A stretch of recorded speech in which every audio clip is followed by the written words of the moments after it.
Hello everyone. आज मैं आपको जो बच्चों को अस्थमा या फिर जो बच्चों को इनहेलेशन थेरेपी की ज़रूरत पड़ती है उनके लिए कौन से डिवाइसेस बच्चों में यूज़ किए जाते हैं उसके बारे में आपको जानकारी देने वाला हूं। इसमें दो प्रकार के हैं। ये है सिप्ला कंपनी का जिसका नाम है जीरोस्टैट वीटी स्पेसर और इसके साथ मास्क अलग से आता है, या फिर हपफ किट करके एक पूरा एक साथ जुड़ा हुआ डिवाइस भी आता है।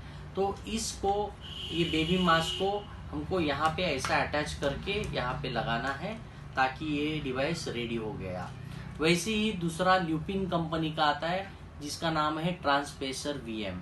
इसमें भी उसी प्रकार से ये अलग से मास्क इसमें अटैच हो जाता है ताकि ये भी बच्चों के लिए यूज कर सकते हैं।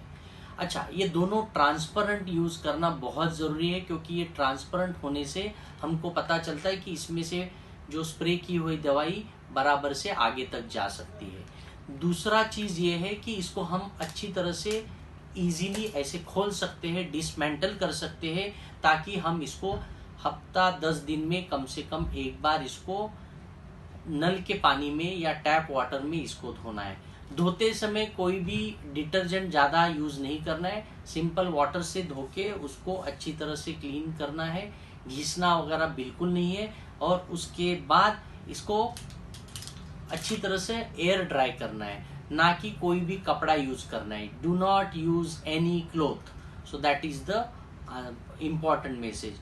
उसके बाद इसको कैसे लॉक किया जाता है, तो ये कुकर जैसा या फिर कोई भी हम जो लॉकिंग की वाला रहता है उस हिसाब से इसको इसके हिसाब पे रखो और इसको ऐसे घुमाएंगे तो ये हो गया लॉक। तो ये हो गया ready to use for inhalation therapy. ये डिवाइस में कोई भी प्रकार की वैसी लॉकिंग वगैरह करने की ज़रूरत नहीं।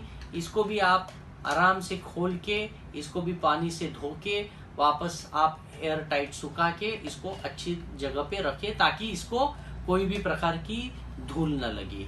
ये बहुत ज़रूरी है क्योंकि आपको इसको क्लीन रखना है, हर 7 to 10 डेज में इसको क्लीन करना है। स्टॉप।